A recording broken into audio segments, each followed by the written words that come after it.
တူတီကလင်းငယ်တူအဖြစ်ပြန်လဲဝင်စားခဲ့ပြီးမိတူမဆိုတဲ့အစတရာပုံမလမြန်စွာကြီးထွားလာသည်အကယ်၍တင်ဒီအကူအညီမဲ့တော့မွေးချင်းစားကလင်းငယ်တူအဖြစ်ပြန်လဲမွေးဖွားလာတော့လေတင်ဤစိတ်ကအသက်16နှစ်ဖြစ်နေပြီးတင်းရဲ့ခနာကိုရဲ့တင်းခနာကိုကအသက်ရှင်နေတော့မိတိလူသားထက်မဆိုအစတရာထက်ပုံမလမြန်စွာစင်ကဲပြောင်းလဲနေမည်ဆိုရင်ဘယ်လိုဖြစ်မလဲကျွန်တော်တို့ရဲ့ဇက်လိုက် MCT တူတူတဲ့တာမြင်နိုင်တော့လူရဲ့စင်ကဲမှုပြောင်းလဲမှုစနစ်နဲ့အတူဘဝတစ်တစ်ခုတွင်နိုးထားလာခဲ့တယ်သူ့မိကတော့သူ့မှာတိတ်ဆိတ်ပြီးလိမ္မာတဲ့ကလေးတစ်ယောက်ရှိနေပြီလို့ထင်နေတော့လေသူကတော့ကလေးအများစုရဲ့ပထမဆုံးစကားလုံးမပြောခင်နိုင်ကြတဲ့ကစနစ်ရဲ့စတင်မှုတွေကိုအစိမ့်တင်နေပြီးစင်ကဲပြောင်းလဲမှုလမ်းကြောင်းများကိုရွေးချယ်ခြင်းနဲ့စာအုပ်ထဲမှာကိုခံပညာရက်များကိုကိုယ်တိုင်လူဝဲတင်ယူနေခြင်းကိုပြုလုပ်နေပြီဖြစ်ပါတယ်ကျွန်တော်မွေးဖွားလာတဲ့အချိန်မှာမငိုခဲ့ဘူးမိယာကတော့သူမရဲ့လက်ထဲမှာအလွန်လိမ္မာတဲ့ကလေးတစ်ယောက်ချိနေပြီလို့ထင်နေတာပါနေ့တိုင်းမိခင်တို့နဲ့နိုးမုတ်တိုက်တဲ့ကြားထဲမှာကျွန်တော်အနည်းသက်ဆုံးလုပ်တဲ့အလုပ်ကမျက်နှာကျက်ကိုစိုက်ကြည့်နေတာပါအစပိုင်းမှာတော့မိယာကသူမရဲ့လက်ထဲမှာရုပ်ရှက်သက်ပြီးလူအေးလေးလိုပဲယူဆခဲ့ပါတယ်ကျွန်တော်အာယုံပြတ်နေရတဲ့အကြောင်းအရင်းကတော့ကျွန်တော်ရဲ့အကောင့်ထဲမှာစင်ကဲပြောင်းလဲဖို့အမြဲတမ်းတိုက်တွန်းနေတဲ့ assistant တစ်ခုရှိနေတာကြောင့်ဆိုတာကိုသူမမသိပါဘူးနှုတ်တဘူးကိုအားရပါရတောက်ပြီးတဲ့နောက်မှာတော့ interfit မှာကျွန်တော်ရဲ့ sign in ဘာပြစ်သွားတာကိုပြပါတယ်ဒါပေမဲ့အဲ့ဒီနောက်မှာတော့ interfit မှာသတိပေးချက်အသစ်တစ်ခုပေါ်လာပြီးကျွန်တော်ကိုအာယုံစိုက်သွားစေပါတယ်ပထမအစင်ကဲပြောင်းလဲမှုပွင့်သွားပါပြီကြီးစုပြု၍စင်ကဲပြောင်းလဲမှုလမ်းကြောင်းကိုရွေးချယ်စရာ၃ခုပေါ်လာပြီးတစ်ခုချင်းစီကကောင်းမွန်ပုံရတာကြောင့်ကျွန်တော်စဉ်းစားခန်းဝင်သွားပါတယ်ပထမရွေးချယ်စရာကတော့လင်းမြန်စာကြီးထွားခြင်းပါလူကဖွံ့ဖြိုးမှုနှုန်းကို10%မြင့်တင်ပေးပေမဲ့ကျွန်တော်ကိုတိတ်ပြီးစိတ်မလို့ရှားစေပါဘူးဒုတိယနဲ့တတိယရွေးချယ်စရာကတော့အရှိခံအညီအသွေးတွေကိုမြင့်တင်ပေးတာဖြစ်ပြီးဘယ်ဟာကိုကျွန်တော်နဲ့ကိုကိုင်းညီမလဲဆိုတာကိုရှင်းဆုံးဖြတ်ဖို့ခက်ခဲနေပါတယ်နာမည်တွေကိုကြည့်ုံနဲ့တင်သူတို့မှမတူညီတဲ့လမ်းကြောင်းတစ်ခုစီဦးတည်နေတာကိုသိတာနေပါတယ်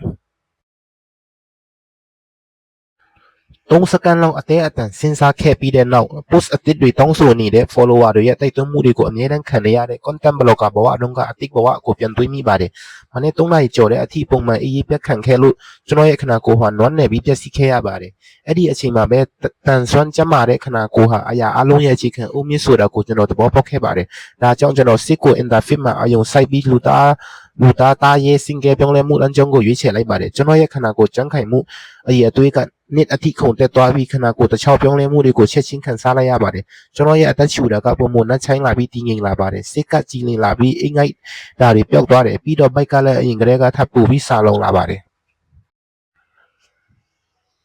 ်ဒါပေမဲ့ကျွန်တော်ကိုတကယ်အံ့ဩသွားစေတာကတော့အမြင်အာရုံပါပဲအခန်းတစ်ဖက်က LCD screen ပေါ်မှာပြသနေတဲ့သတင်းတွေကိုအခုဆိုရင်ရှင်းလင်းမြင်နေရပါပြီကျွန်တော် screen ကိုမျက်လုံးအပြူသားနဲ့စိုက်ကြည့်ရင်ဘာမှမစင်စားပဲကျွန်တော်ရဲ့လက်သီးလေးကိုမဆက်တဲ့ထည့်ပြီးပြပဝါနေမိပါတယ်ဒါပေမဲ့ကျွန်တော်အာယုံစိုက်နေတော့ screen ကမောက်သွားပါတယ်မိယာကပိတ်လိုက်တာပါသူမကတော့ကျွန်တော်ရဲ့သွေးတွေပြနေတဲ့လက်ချောင်းလေးတွေကိုလည်းပါဆက်ထက်ကဆွဲထုတ်လိုက်ပါတယ်သူမမိယာကကျွန်တော်အုံကိုလိမ့်မယ်လို့မျှော်လင့်ထားပေမဲ့ကျွန်တော်ကတော့နှုတ်ခမ်းလေးပဲဆူထားလိုက်ပါတယ်သူမကသဘောကျသွားပြီးငုံကကျွန်တော်ပါကိုအားရနားလိုက်ပါတယ်ကျွန်တော်ကတော့စကားမပြောနိုင်ပဲမျက်နှာလွှဲလိုက်ရုံပဲတတ်နိုင်ပါတယ်စိတ်ပိုင်းဆိုင်ရာအသက်အရွယ်က19နှစ်ဖြစ်နေတဲ့အတွက်ဒီလိုအချစ်ခံရတာမျိုးကျွန်တော်တိတ်ပြီးတက်တန်မရှိပါဘူးဒါပေမဲ့မိယာကတော့ကျွန်တော်မျက်နှာလွှဲတဲ့ကိုအားပေးတယ်ထင်ပြီးပို့ပြီးစိတ်လှုပ်ရှားသွားပါတယ်မိသားလေးနောက်ပါတစ်ဖက်ကိုလည်းအနမ်းခံချင်တာလားဆိုပြီးကျွန်တော်ကိုနောက်တစ်ကျင်ထပ်နှံဖို့ပြင်ပါတယ်အဲ့ဒီအချိန်မှာပဲအလွန်အမြင့်စာလုံးမှုကကျွန်တော်ကိုရိုက်ခတ်လာပါတယ်ကျွန်တော်ပါဇက်ဟာပြီးအချက်ပြယုံလောက်နှစ်ချက်အောင်ကိုလိုက်တယ်ပြီးတော့ငိမ့်နေပြီးမိယာနှုတ်ဖြော်နေတာကိုစိတ်ချလက်ချစောင်းနေလိုက်ပါတယ်လွန်ခဲ့တဲ့ရက်အနေငယ်အတွင်းမှာမိယာနဲ့ကျွန်တော်ဟာစကားပြောစရာမလိုတဲ့ကိုပိုင်စနစ်တစ်ခုကိုတည်ဆောက်ခဲ့ပါတယ်အတန်ပဲထွက်ပြီးငိုတာကပိုက်စာတာကိုဆိုလိုတယ်အနီးလဲဖို့လိုရင်ကျွန်တော်ဟာအနီးကိုဆွဲပြီးငိုပါတယ်မိမိရဲ့လိုအပ်ချက်ကိုရှင်းလင်းပြောပြနိုင်တဲ့ကလေးဟာလူတိုင်းကိုချုပ်ထွေးမှုကနေကင်းဝေးစေရုံတင်မကပဲမိခင်ဖြစ်သူအတွေ့လဲဘဝကိုပုံမူလွယ်ကူစေပါတယ်မိယာကနှုတ်မှုကိုဖြိုရင်ဂျင်းနတ်အားရစွာတပ်ပြင်းချလိုက်ပါတယ်ကိုပြုစုပြောထောင်ရတာကဒီလောက်လွယ်ခဲ့ရင်တိတ်ကောင်းမှာပဲလို့သူမတွေးနေမိတာပါအဲ့ဒီနာမည်ကိုကြားလိုက်ရတဲ့အခါကျွန်တော်ရဲ့ပါကလုတ်သွားပြီးမျက်နှာမူအရာအနေငယ်တောက်တင်းသွားပါတယ်မိယာကပြုံးချွင်လက်နှုတ်ဘူးကိုကျွန်တော်လက်ထဲထည့်ပေးပါတယ်ကဲသားလေးမမနာမည်ကြားတာနဲ့ဘာလို့မျက်နှာပုံပြက်သွားရတာလဲကျွန်တော်ဘာမှမပြောနိုင်ပဲနှုတ်ဒီခေါင်းကိုပဲဆုပ်လိုက်ပါတယ်မကြခင်ပဲနှုတ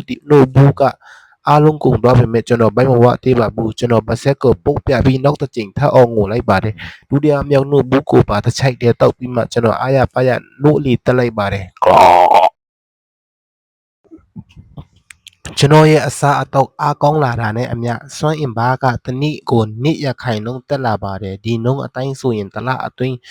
ဒုတိယအဆင့်စင်ကဲပြောင်းလဲမှုကိုရောက်ရှိမှာပါအဲ့ဒီအချိန်မှာပဲအသက်9နှစ်10နှစ်အရွယ်မိန်းကလေးတစ်ယောက်တကားကနေခုန်ပေါက်ပြီးဝင်လာပါတယ်သူမရဲ့ကျောင်းဝတ်စုံစကတ်တွေတွန်းကျင်နေပြီးဒူးအထီးချေတဲ့ခြေအိတ်အဖြူတွေကလည်းချွတ်နေပြီးတော့ခြေလမ်းတိုင်းမှာကျမ်းပင်နဲ့ရိုက်ခတ်ပြီးအတန်ကျဲကျဲထွဲတဲ့အနီရောင်တာရီဖနက်ကိုလည်းစီးထားပါတယ်မီယာကတော့သူမကိုတစ်ချက်ကြည့်ပြီးမျက်စောင်းထိုးလိုက်ပါတယ်ဒီတစ်ခါတော့ဘယ်တငယ်ချင်းနဲ့ရံဖြစ်လာပြန်ပြီလေအဲ့ဒီမိန်းကလေးကမီးစိကိုမော့ပြီးကိုယူစွာပြောလိုက်ပါတယ်ဒီနေ့ကျမတိုးတက်လာပြီးနဲကိုတပြိုင်တည်းချခဲ့တာผู้ชงတဲ့ကိုအလုပ်ပြန်လုပ်ဖို့ဝင်သွားရင်တမီးဖြစ်သူကိုတစ်ချိန်လုံးစူပူနေပါတော့တယ်ကိုကအချုံမပေးလို့အမှုအရာနဲ့နှုတ်ခမ်းဆူထားပြီးမြဲဘာမှမပြောဘဲသူကမအမျက်လုံးတွေကခမ်းပတ်လက်ကိုဝိတ်ကြည့်နေခဲ့ပါတယ်အဲ့ဒီနောက်